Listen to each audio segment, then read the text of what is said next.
الحمد لله نحمده ونستعينه ونستغفره ونؤمن به ونتوكل عليه ونعوذ بالله من شرور أنفسنا ومن سيئات أعمالنا من يهده الله فلا مضل له ومن يضلله فلا هادي له أشهد أن لا إله إلا الله وحده لا شريك له وأشهد أن محمدا عبده ورسوله أما بعد قال الله تبارك وتعالى في كلامه القديم وفي الفرقان الحميد أعوذ بالله من الشيطان الرجيم بسم الله الرحمن الرحيم ألا إن أولياء الله لا خوف عليهم ولا هم يحزنون صدق الله مولانا العظيم قال نبينا صلى الله عليه وسلم من خاف الله خاف له كل شيء أو كما قال عليه والصلاة والسلام அளவற்ற அருளாளனும் நிகரற்ற அன்புடையோனுமாகிய எல்லாம் வல்ல அல்லாஹுவின் திருநாமத்தால் ஆரம்பம் செய்கிறேன். கண்மணி நாயகம் முத்து முஹம்மது முஸ்தஃபா ரசூலுல்லாஹி ஸல்லல்லாஹு அலைஹி வஸல்லம் அன்னாருடைய ஷஃபாஅத்தை பெறக்கூடிய பாக்கியத்தை மறுமையிலும் அன்னாருடைய துஆவை பெறக்கூடிய பாக்கியத்தை இம்மையிலும் வல்ல ரஹ்மான் நாம் அனைவர்களுக்கும் நசீபாக்கி தருவானாக. ஆமீன் யா ரப்பல் ஆலமீன். ரபியுல் ஆஹிருடைய தொடர் பயானிலே வலிமார்களுடைய சிறப்புகளை பற்றி, குறிப்பாக ரபியுல் ஆஹிருடைய இந்த மாதத்திலே இந்த உலகை விட்டும் பிரிந்த சையீதுனா கௌதுல் ஆலம் முஹியுத்தீன் அப்துல் காதர் ஜீலானி அவர்களுடைய வரலாறை பற்றி நாம் பேசி வருகின்றோம். பொதுவாக அவுலியாக்களுடைய சிஃபத்துகளை பற்றி அல்லாஹ் சொல்லும்போது, அலா இன்ன அவுலியா அல்லாஹி, அவுலியாக்கள் அல்லாஹுடைய இறைநேசர்களுடைய தன்மை என்னவென்றால் லா ஹவுஃப், அவர்கள் எதை பற்றியும் உலகம் சம்பந்தப்பட்டதை பயப்பட மாட்டார்கள்.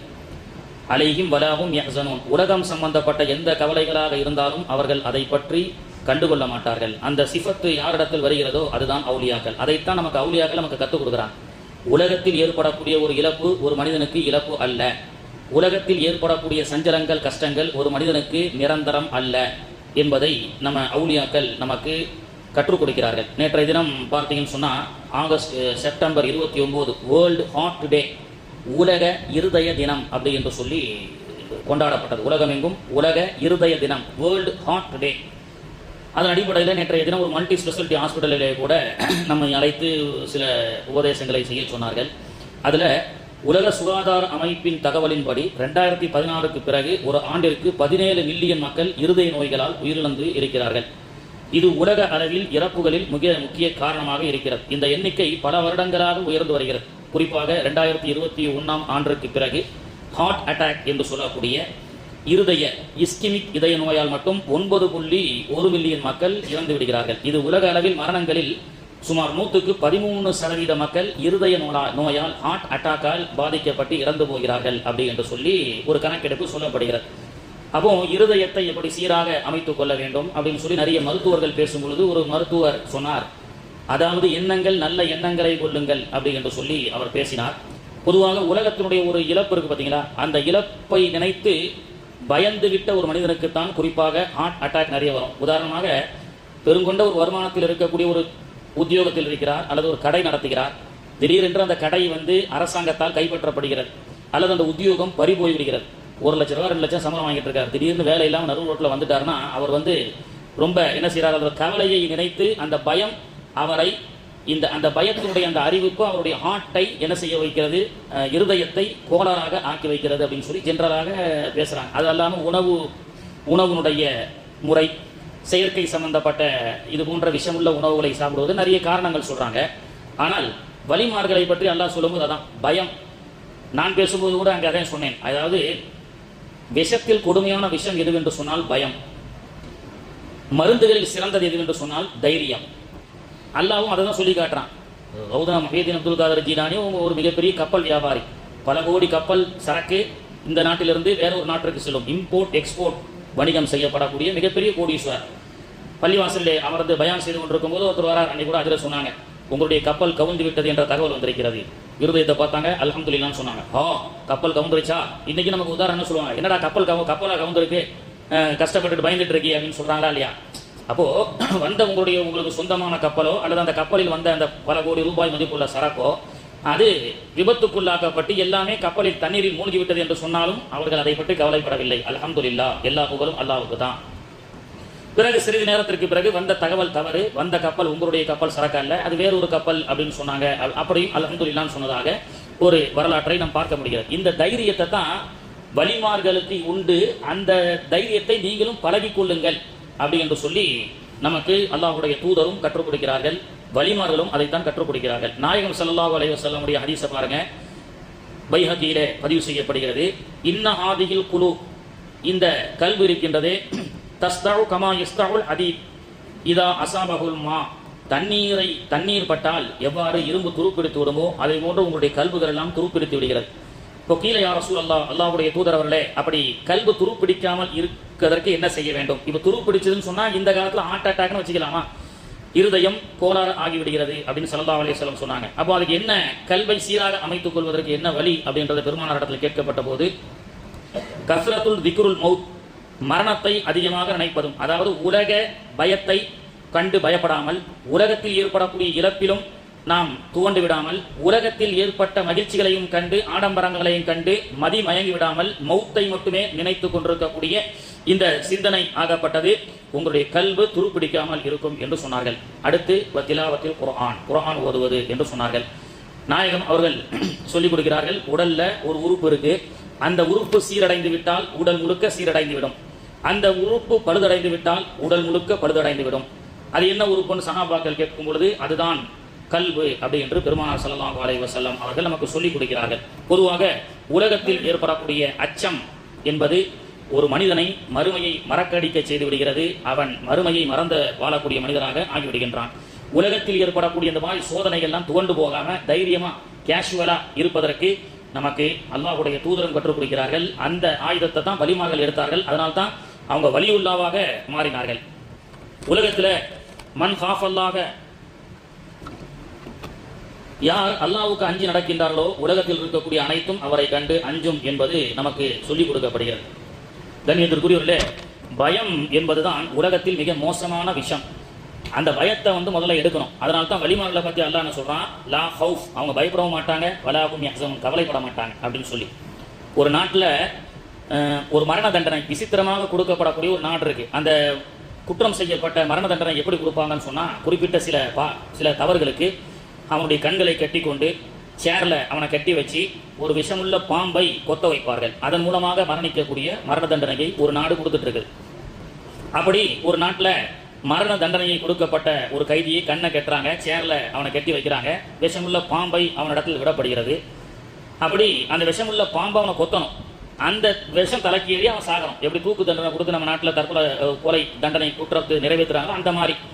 ஆனால் அந்த பாம்பு அவனிடத்துல விடப்பட்ட போது அந்த பாம்பு அவனை கொத்த மாட்டாங்க. அவனை கொத்தல அவனை சுற்றி சுற்றி வருது. சிப்பாய்கள் எல்லாம் தண்டனை நிறைவேற்றக்கூடிய ஜட்ஜி நீதிபதி எல்லாமே இருக்கிறாங்க, கடைசி ஆசையை கேட்குறாங்க. எல்லாமே கேட்டுட்டு அந்த பாம்பு அவனை கொத்த மாட்டாங்க. ஆனால் ஒரு 1/4 மணி நேரமா ஒரு 1/2 மணி நேரமா பார்த்து பாம்பு கொத்துற மாதிரி இல்லை, பாம்பை எடுத்துட்டாங்க. ஆனாலும் சில நேரத்தில் அவன் மயக்க அடிச்சிடறான். கீழே மயக்கமுற்று கீழே விழ அவனை மருத்துவமனைக்கு கொண்டு செல்லக்கூடிய வழியிலே மருத்துவமனைக்கு சென்றதற்கு பிறகு அவனுடைய பல்ஸை பார்த்து டாக்டர் சொல்றாங்க அவர் இறந்து விட்டார் அப்படின்னு சொல்லி. ஆக்சுவலி பாம்பு கொத்தணும், பாம்பு கொத்தலை, விஷமும் ஏறலை, ஆனால் எப்படி மௌத்தாயிட்டார் அப்படின்னு டாக்டர் இடத்துல கேட்கப்பட்ட போது அந்த மருத்துவர்கள் சொன்னார்களாம், அவனை பாம்பு கொத்தாவிட்டாலும் சிப்பாயுடைய ஒரு துப்பாக்கியுடைய முனை அவனுடைய உடலை தொட்டுவிட்டது. அந்த சிப்பாயுடைய அந்த துப்பாக்கி அவனை தொட்டது, அவன் பாம்பு கொத்தியதாக பயந்து விட்டான். அந்த பயமே அவனுக்குள்ள உருவாகி நம்மளை பாம்பு கொத்திருச்சு, நம்ம விஷம் ஏறிடுச்சு, நம்ம இன்னும் கொஞ்ச நேரம் சாக போறோம்னு அவனுடைய மைண்ட் செட் அப்படி தயாரானனால அவன் இறந்து விட்டான் அப்படின்னு சொல்றாங்க. அப்போ இது விஷயத்தை வச்சுதான் சொல்றாங்க, பயம் என்பதுதான் பாதி நோய். சுகரா அப்படின்னா முடிஞ்சு போச்சு. உனக்கு பிபி வந்துருச்சு, உனக்கு ஹார்ட் அட்டாக் வந்துருச்சு, ஐயோ ஹார்ட் அட்டாக் வந்துருச்சா அப்படின்னு சொல்லி பயந்தா, இந்த பயம் தான் மனுஷனுக்கு பாதி நோயா. அதனால தான் தைரியத்தை ஊட்ட வேண்டும் அப்படின்னு சொல்லப்படுகிறது. அதனால தான் ஸல்லல்லாஹு அலைஹி வஸல்லம் நோயாளிகளுடைய போய் பார்க்க போனா ஒன்றும் கவலைப்படாதீங்க, அல்லாஹ் இருக்கான், அல்லாஹ் உங்களுக்கு ஷிஃபா அளிப்பான ஆறுதலான வார்த்தைகளை சொல்லி பெருமானார் ஸல்லல்லாஹு அலைஹி வஸல்லம் அவர்கள் நமக்கு கற்றுக் கொடுக்கிறார்கள். அப்போ இறைநேசர்கள் சம்பந்தப்பட்ட சிஃபத்தை அல்லாஹ் சொல்லும் போது முதலில் பயத்தை எடுத்து விடுங்கள். லா ஹவுஃபுன், இறைநேசர்கள் பயப்பட மாட்டார்கள். நோயை விரட்டி அடித்த கௌதுல் ஆலம் முஹியத்தீன் அப்துல் காதர் ஜீலானி ஒரு முறை பகதாதிலே நோய் ஒன்று பரவியது, ஒரு காச நோயை போன்ற ஒரு நோய் பரவியது. அப்போது பரவிவிட்ட போது அந்த ஊர் முழுக்க அதனால் பாதிக்கப்பட்ட மக்கள் நோயால் பாதிக்கப்படும் பொழுது கௌதுல் ஆலம் முஹியத்தீன் அப்துல் காதர் ஜீலானி அவர்கள் அந்த நோய்க்கு கட்டளையிடுகிறார்கள், ஓ இந்த பகதாதில் வந்த நோயே, ஹில்லாவின் பக்கமாக நீ சென்று விடுவாயாக. பாபிலோன் என்று சொல்லக்கூடிய ஹில்லா என்று சொல்லப்படக்கூடிய அந்த பகுதிக்கு நோயே சென்று விடுவாயாக என்று அவர்கள் உத்தரவிடுகிறார்கள். அவர்கள் உத்தரவிட்டதற்கு பிறகு அந்த நோய் பகதாதிலே இல்லாமல் ஆகிவிட்டது அப்படின்னு ஒரு சம்பவத்தை நமக்கு சொல்லிக் கொடுப்பாங்க. இது சொல்லும்போது நமக்கு ஒரு டவுட் வரும், என்னங்க ஒரு வலிமார்கள் நோயை உத்தரவிட்டாங்கன்னா அந்த நோய் போயிருச்சான் அப்படி என்பது நமக்கு சந்தேகம் வரும். இதே மாதிரி புகாரில ஒரு ஹதீஸ் இருக்கு. மாநபி ஸல்லல்லாஹு அலைஹி வஸல்லம் அவர்களுடைய காலத்துல மதீனாவுக்கு வந்த புதுசுல ஒரு நோய், அதனால் எல்லா நபித்தோழர்களுக்கும் அந்த நோய் காய்ச்சல் பரவப்பட்டது. கானத்துல் மதீனத்துல் முனவ்வரா மஅரூஃபத்தல் பிஹும்மா ஷதீதா, கடுமையான காய்ச்சல் அப்படின்னு போட்டு பிராக்கெட்ல நமக்கு புரியுற மாதிரி மலேரியா அப்படின்னு போட்டு காட்டுறாங்க. பி சபபி மாகான அவுலஹா மீன் பரக்க ஆபார, இது மதினா எங்கும் அந்த மலேரியா போன்ற ஒரு விஷ காய்ச்சல் பரவிய போது வகாத அசாபத், அதனால் பெரிய முசீபத்தாக மதினாவுக்கு ஆகிவிட்டது. ஹாதிகில் உம்மா முஹாஜிரீன இந்த குதூமிகிம் இலைஹா தஅன் நபி ஸல்லல்லாஹு அலைஹி வஸல்லம், நபிகள் நாயகம் ஸல்லல்லாஹு அலைஹி வஸல்லம் அவர்கள் அந்த நோயை அகற்றுவதற்கு துஆ செய்கிறார்கள். எப்படி? தஅன் நபி முஹம்மது ஸல்லல்லாஹு அலைஹி வஸல்லம், ஓ மதினாவில் ஏற்பட்டிருக்கக்கூடிய காய்ச்சலே, நீ ஜுஹுஃபாவின் பக்கமாக இடம்பெயர்ந்து செல்வாயாக அப்படின்னு பெருமானார் ஸல்லல்லாஹு அலைஹி வஸல்லம் அவர்கள் சொல்கிறார்கள். நபிகள் நாயகம் நேரடியா ஒரு நோய்க்கு கட்டளையிடுறாங்க, அந்த வைரஸுக்கு. ஓ ஷைத்தானுடைய வைரஸே, நீ ஜுஹுஃபா என்ற இடத்துக்கு இடம்பெயர்ந்து செல்வாயாக அப்படி என்று சொல்லி பெருமானார் அவர்கள் சொன்ன அந்த நோய்க்கு உத்தரவிட்ட அந்த வரலாற்றை புகாரியிலே ஹதீஸாக இடம்பெறுகிறது. அப்போ ஒரு நோயை பார்த்து இந்த நோயே சென்று விடு என்று நாயகம் அவர்கள் சொல்ல மதினாவிலே அந்த நோய் இல்லாமல் சென்று விட்டது. இது பெருமானார் அவர்கள் மூலமாக அல்லாஹ் முஅஜிஸத்தை மதினாவிலே வெளிப்படுத்தியதை போன்று கராமத்துடைய கௌதுல் ஆலம் முஹையத்தீன் அப்துல் காதர் ஜீலானி கத்தஸல்லாஹு சிர்ரஹுல் அசீஸ் அவர்கள் என்ன சொல்றாங்க? பாபிலோன் பக்கமாக காய்ச்சலே சென்று விடு. ஏன் பெருமானார் அவர்கள் பாருங்க, பெருமானார் அவர்கள் ஜூஃபா என்ற இடத்திற்கு அந்த காய்ச்சலை விரட்டி அனுப்பினார்கள்.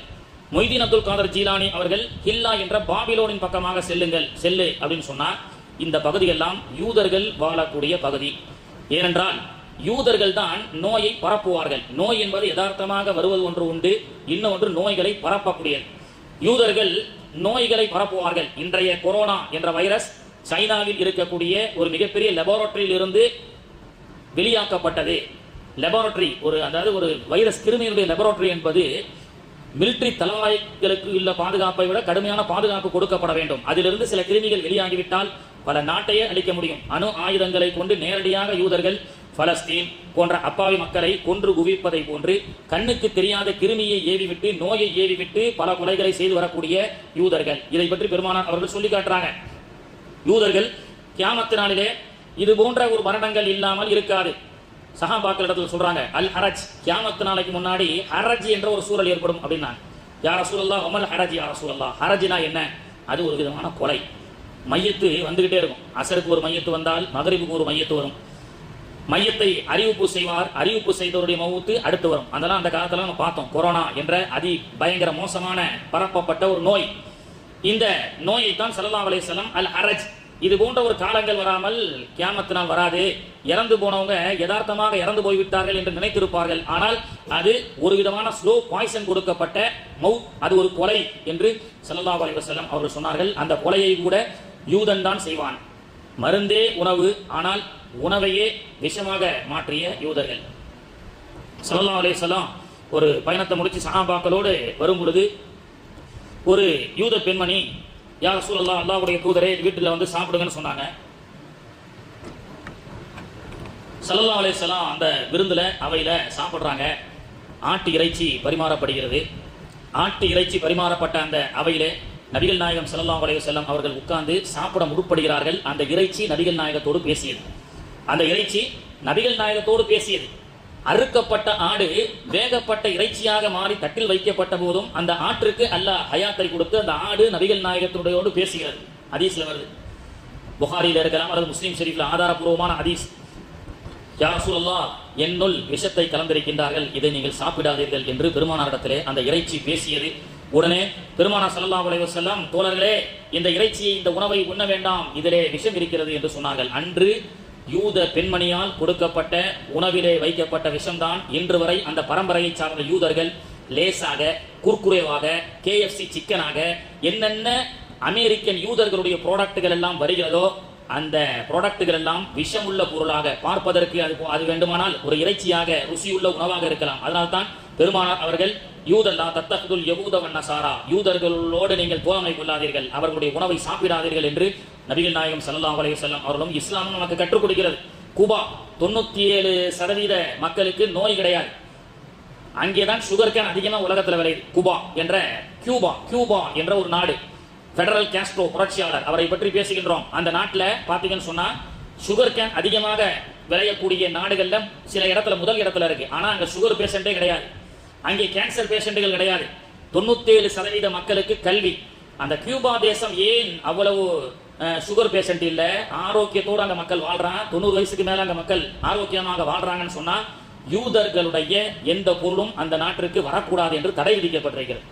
யூதனுடைய பொருள், யூதனுடைய சவகாசம் எந்த நாட்டில் இல்லாமல் யூதர்கள் எதிரிகளாக இருக்கின்றார்களோ அந்த நாடு வளர்த்தாலும் சிறப்பாகும், நோய் நொடி இல்லாமல் இருப்பதற்குண்டான ஆரோக்கியமும் கிடைக்கும். எனவே தான் பெருமானார் ஸல்லல்லாஹு அலைஹி வஸல்லம் அவர்களும் குர்ஆன் நமக்கு என்ன சொல்லிக் கொடுக்குது, யூதர்களுடைய அந்த சவகாசத்தை வைத்துக் கொள்ளாதீர்கள் அப்படின்னு சொல்லி நமக்கு சொல்லிக் கொடுக்கப்படுகிறது. கண்ணியத்திற்குரியவர்களே, இப்படியாக ஆரோக்கியம். பெருமானார் ஸல்லல்லாஹு அலைஹி வஸல்லம் ஒவ்வொரு பள்ளிவாசல் பக்கத்திலையும் ஒரு மருத்துவமனை இருப்பது என்பது ஒரு சுன்னத், நபிகள் நாயகம் அவர்கள் காட்டி கொடுத்த ஒரு வழிமுறை. இதுல ஈஜிப்ட்ல இருந்து மிஸ்ர் தேசத்திலிருந்து ஒரு குழு நபிகள் நாயகத்தை பார்க்க வருகிறது. அதிலே ஒரு மருத்துவர் வருகிறார். எல்லோரும் நபிகள் நாயகத்தை பார்த்து இஸ்லாத்தை ஏற்றுக்கொள்கிறார்கள். வந்த மிஸ்ர் தேசத்தினுடைய பிரசித்தி பெற்ற ஒரு மருத்துவர் நபிகள் நாயகத்தோடு இஸ்லாத்தை ஏற்றுக்கொண்டு ரசூலுல்லாஹ்விடத்தில், யா ரசூலல்லாஹ், நான் மதீனாவிலே இருக்க ஆசைப்படுகிறேன், உங்களுடைய சூபத்தில் இருக்க ஆசைப்படுகிறேன், அது மட்டுமல்லாமல் நான் ஒரு சிறந்த மருத்துவன், எனக்கு ஒரு மஸ்ஜித் நபவிக்கு பக்கத்தில் ஒரு கிளினிக் வச்சு கொடுங்க, நான் அங்கே இலவசமாக மருத்துவம் செய்கிறேன் அப்படின்னு சொன்னார். பெருமானார் அவர்கள் அன்றைய காலத்திலேயே மஸ்ஜித் நபவிக்கு பக்கத்தில் ஒரு கிளினிக் வைத்து கொடுக்கின்றார்கள். உடனே அந்த கிளினிக்ல அந்த மருத்துவர் இருக்கிறார். சில நாட்களுக்கு பிறகு ரசூலுல்லாவை சந்திக்க வரார். யா ரசூலல்லாஹ், அல்லாஹ்வுடைய தூதரவர்களே, நீங்கள் விடை கொடுத்தால் நான் மீண்டும் மிஸ்ருக்கே செல்லலாம் என்று இருக்கிறேன் என்று சொல்ல, நபிகள் நாயகம், என்ன ஏதாவது சௌகரியம் அசௌகரியமா இருக்கா? இல்லை யா ரசூலல்லாஹ், வச்சு கொடுத்து இத்தனை நாட்கள் ஆகிவிட்டது, நபவிக்கு பக்கத்தில் இருக்கக்கூடிய மருத்துவமனையில் ஒரு பேஷண்ட் கூட தலைவலி வைத்த வலின்னு சொல்லி வரவே இல்லை. ஆரோக்கியமுள்ள சமூகத்தை உருவாக்கிய நீங்கள், உங்களை சுற்றி இருக்கக்கூடிய சஹாபாக்களும் ஆரோக்கியமாக இருக்கிறார்கள், எனவே ஆரோக்கியமுள்ளவர்கள் இருக்கக்கூடிய இந்த இடத்தில் மருத்துவமனை தேவையில்லை அப்படின்னு சொல்லி அவர் சொல்லிட்டு, சரி அப்படிதான் உங்க விருப்பம் அப்படின்னு சொன்னாங்க. அவர் டிப்ஸ் கேட்கிறார், யா ரசூலல்லாஹ், உங்களை சுற்றி உள்ள நபித்தோழர்களுக்கு எந்த நோயுமே வரதில்லை, தலைவலி இல்லை, காய்ச்சல் இல்லை, இப்படிலாம் இருக்கிறாங்க அப்படின்னு சொல்லும் போது இதுக்குண்டான தாரக மந்திரம் என்ன என்று கேட்கும் பொழுது பெருமானார் ஸல்லல்லாஹு அலைஹி வஸல்லம் அவர்கள், இதை நாம கடைபிடிச்சா பாதி நோய் வராது. பாதி நோய் நமக்கு பயத்திலே வந்துருது. பாதி நோய் பயத்தில் போய் செக்அப் பண்ணிட்டு பார்த்தா பிபி இருக்கு, சுகர் இருக்கு, கொலஸ்ட்ரால் இருக்குன்னு அப்படின்னு அதுல பாதி நோய் வந்துடுது. இன்னொன்னு நம்முடைய உள்ளத்தில் இருக்கப்படக்கூடியது. பெருமானார் அவர்கள் சொன்னார்கள், என்னுடைய நபித்தோழர்களுக்கு, என்னுடைய சமூகத்துக்கு நான் கற்றுக் கொடுத்திருக்கின்றேன், என்ன தெரியுமா? பசி எடுத்தால் சாப்பிடுவார், சாப்பிட்டு முடிக்கும் போது பசியோடு எந்திரிப்பார் என்று சொன்னார்கள். பசி எடுத்தால் சாப்பிடுவார்கள், வயிறை அரை பாகம் உணவு, கால் பாகம் தண்ணீர், கால் பாகம் சிந்தனைக்காக, ஆரோக்கியத்திற்காக. இந்த சுண்ணத்தை கடைபிடிக்கும் வரை நோய் நொடிகள் இருக்காது. அதையும் தாண்டி சில நோய்கள் சமூகத்தில் இருந்தால் அந்த நோயை ஆற்றக்கூடிய நிவாரணத்தை அல்லாஹ் தஆலா அருள் மலையின் மூலமாக நம்ம கொடுத்தான். அப்படிதான் சஹாபாக்கெல்லாம் ஒரு பயணத்துல போறாங்க. ஒரு அரசனுக்கு விஷமுள்ள பாம்பு கொத்திருச்சு, உயிருக்கு போராடிட்டு இருக்கிறாரு. அந்த ஊர்ல எத்தனையோ மருத்துவர்கள் எல்லாம் சென்று அந்த சிகிச்சை செய்கிறார்கள். இது புகாரில் இடம்பெறக்கூடிய ஹதீஸ். அவரு குணப்படுத்த முடியல, உயிருக்கு போராடிட்டு இருக்கிறாரு. நபித்தோழர்கள் அந்த வழியாக வந்து அந்த ஊரில் இருக்கக்கூடிய நேரத்தில் மதீனாவில் இருந்து ஏதோ அரபு நாட்டில இருந்து சில தோழர்கள் வந்திருக்கிறாங்க, அவங்கள வச்சு ட்ரை பண்ணி பார்க்கலாமா அப்படின்னு சொல்லி சஹாபாக்களை அழைத்து போறாங்க. உயிருக்கு பாம்பு கொத்தி போராடி கொண்டிருக்கக்கூடிய அந்த அரசருடைய அந்த பாம்பு கொத்தி இடத்திலே சென்ற அந்த நபித்தோழர் ஓதி உமிழ் நீரை வைக்கின்றார், குணமாகி விடுகிறது. இந்த உமிழ் நீருக்குன்னு ஒரு சக்தி இருக்குங்க. பெருமானார் ஸல்லல்லாஹு அலைஹி வஸல்லம் வாயை என்னைக்குமே சுத்தமா வைக்க சொன்னாங்க. நோய் என்பது என்ட்ரி பாயிண்ட் என்பதே வாய் தான், பல். இந்த வாய் தான் நோயினுடைய நுழைவாயில். எல்லா உணவும் அது வழியா தான் போகுது. அது மருந்தாகவும் செல்லலாம், விஷமாகவும் செல்லலாம். அதனால தான் ஸல்லல்லாஹு அலைஹி வஸல்லம் 5 வேளை தொழுகைக்கும் மிஸ்வாக் செய்ய சொன்னார்கள். மிஸ்வாக் செய்து பல்லில் இருக்கக்கூடிய அந்த தேங்கி இருக்கக்கூடிய அந்த அதிகபட்சமான உணவு கழிவுகள் எல்லாம் என்ன செய்யணும்? ஒரு கழிவு என்பது ஸ்டொமக்ல இருந்து அப்படியே பின்பலமாக அல்லாஹ் செல்லக்கூடிய வச்சிருக்கிறான், அது ஆட்டோமேட்டிக்கா போகுது.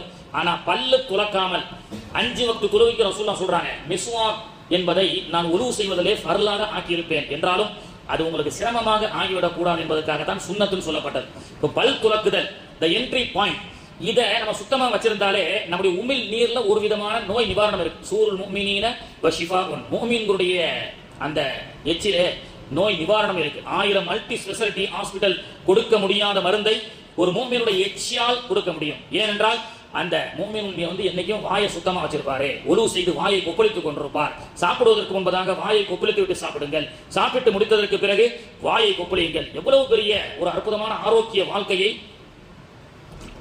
நபிகள் நாயகம் அவர்கள் கற்றுக் கொடுத்திருக்கிறாங்க. ஜெர்மனி, இத்தாலி போன்ற நாடுகள்ல பள்ளிக்கூட பிள்ளைகளுக்கு இன்டர்வெல்ல பல் துலக்க சொல்லி ஒரு பாடம் இருக்கிறது. பல் துலக்குவதற்கென்றே ஒரு பாடம்.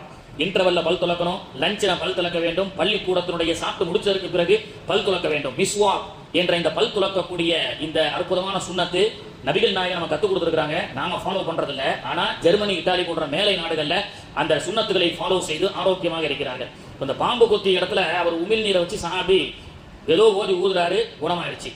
அரசர் மகிழ்ச்சி தாங்க முடியல. 80 ஆடுகளை அந்த வந்த சஹாபாக்களுக்கு தாங்க அன்பளிப்பா எடுத்துட்டு போங்க. 80 ஆடுனா ஒரு ஆடு 10,000 கூட எவ்வளவு தாச்சு? 10,000 80 ஆடு 8 லட்ச ரூபா ஆச்சா? கரெக்ட் தானே கணக்கு? 8 லட்ச ரூபா மதிப்புள்ள பரிசு.